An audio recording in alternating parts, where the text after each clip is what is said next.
രാത്രിയിലെ വൈദ്യുതി മുടക്കം പതിവാകുന്നു. കടുത്ത ചൂടിൽ ബുദ്ധിമുട്ടിയ ജനങ്ങൾ കണ്ടനകം കെ.എസ്.ഇ.ബി. ഓഫീസ് ഉപരോധിച്ചു.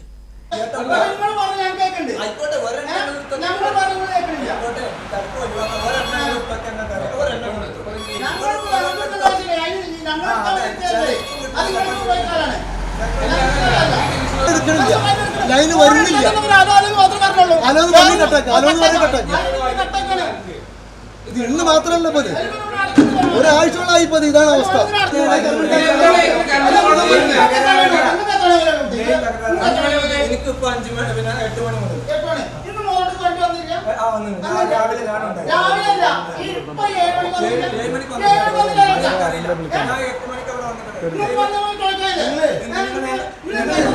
കടുത്ത ചൂടിൽ ബുദ്ധിമുട്ടുന്ന ജനങ്ങൾക്ക് ഇരുട്ടടിയായി കെ.എസ്.ഇ.ബിയുടെ വൈദ്യുതി മുടക്കവും പതിവാകുന്നു.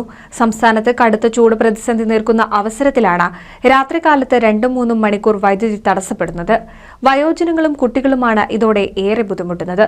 വൈദ്യുതി തടസ്സത്തിൽ വലഞ്ഞ ജനങ്ങൾ കെ.എസ്.ഇ.ബി. ഓഫീസുകളും ഉപരോധിച്ചു. വൈദ്യുതി തടസ്സം നേരിട്ടത് അറിയിക്കുവാൻ കെ.എസ്.ഇ.ബി. ഓഫീസിലേക്ക് വിളിച്ചാൽ ഫോൺ എടുക്കാത്തതിനാലാണ് ജനങ്ങൾ കെ.എസ്.ഇ.ബി. ഓഫീസിലേക്ക് എത്തിയത്. കഴിഞ്ഞ ദിവസം രാത്രിയിൽ 3 മണിക്കൂറിലധികം വൈദ്യുതി തടസ്സപ്പെട്ടതോടെ കണ്ടനകം കെ.എസ്.ഇ.ബി. സെക്ഷൻ ഓഫീസ് ജനങ്ങൾ ഉപരോധിച്ചു. വൈദ്യുതി മന്ത്രി പറഞ്ഞത് എന്താ? പവർ കട്ടില്ല, പവർ കട്ട് ഉണ്ടാവില്ല എന്നാണ് പ്രഖ്യാപിക്കുകയും ചെയ്തത്.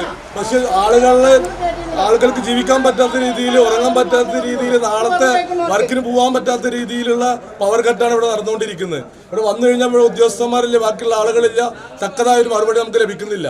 ഇതിൽ ശക്തമായിട്ടുള്ള പ്രതിഷേധം തന്നെ അറിയിക്കും. ഞങ്ങളിവിടെ ഇരിക്കാനുള്ള തീരുമാനത്തിലാണ് ഇവിടെ എത്തിയിരിക്കുന്നത് എല്ലാവരും. രാത്രികാലങ്ങളിൽ 3 ജീവനക്കാരെ ഉപയോഗപ്പെടുത്തിയാണ് പ്രവൃത്തികൾ മുന്നോട്ട് കൊണ്ടുപോകുന്നത്. ചൂട് വർദ്ധിച്ചതോടെ വൈദ്യുതി ഉപയോഗം ക്രമാതീതമായി വർദ്ധിച്ചതാണ് ഫീഡറുകൾ അടിക്കടി ഓഫാകാൻ കാരണമെന്നാണ് കെ.എസ്.ഇ.ബി. പറയുന്നത്. NCV news, Edappal. പുതുമയാർന്ന ഡിസൈനുകളിൽ ഡയമണ്ട് കളക്ഷനുകൾ, വിവാഹ പാർട്ടികൾക്ക് നേടാൻ സ്പെഷ്യൽ പാക്കേജുകൾ. സ്വാഗതം പുതുമയാർന്നൊരു ഷോപ്പിംഗ് എക്സ്പീരിയൻസിന്. Kerala Golden Diamonds, the family jeweler, Main Road, Vadakekad.